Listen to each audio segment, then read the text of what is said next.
Comment les Burkinabés de l'extérieur pourront participer aux élections de 2020? Voici l'objectif de cette rencontre d'information initiée par la Commission électorale nationale indépendante CENI avec la diaspora burkinabé de la région de Washington. Bon, je crois que l'intérêt est assez important, d'autant plus que c'est la première fois que les Burkinabés de l'extérieur vont vraiment amorcer ce vote de la diaspora.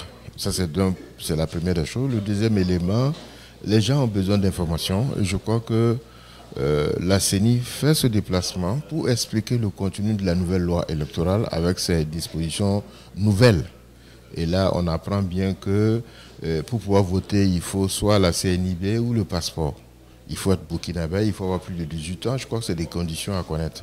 Cette sortie était nécessaire selon l'équipe de la CENI car beaucoup d'obstacles existent pour la mise en place des bureaux de vote.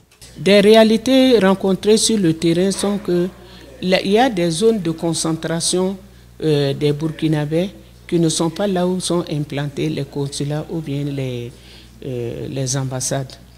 Nous, dans notre cas par exemple, nous avons rencontré à Montréal une forte concentration de Burkinabés. Pourtant, Montréal n'est pas encore un consulat général. À travers cette rencontre d'information, les Burkinabés de Washington espèrent que la CENI prendra en compte les réalités pratiques sur le terrain qui sont parfois en déphasage avec celles du pays.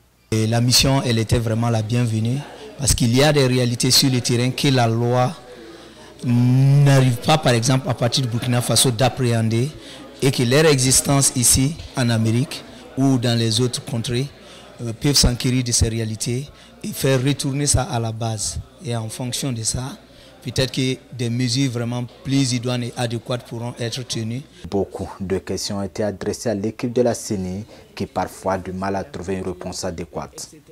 Voilà, jusqu'à présent, on n'est pas sûr si les associations des Burkinabés, des régions, par exemple aux États-Unis, seront reconnues officiellement comme faisant partie de la société civile. Donc ça, c'est une de nos préoccupations qu'on a posée à l'équipe de la CENI qui était là pour la séance d'information. Après Washington et Montréal, l'équipe de Newton Ahmed Bari a bouclé sa tournée à New York où elle a rencontré les Burkinabés vivant dans cette région des États-Unis.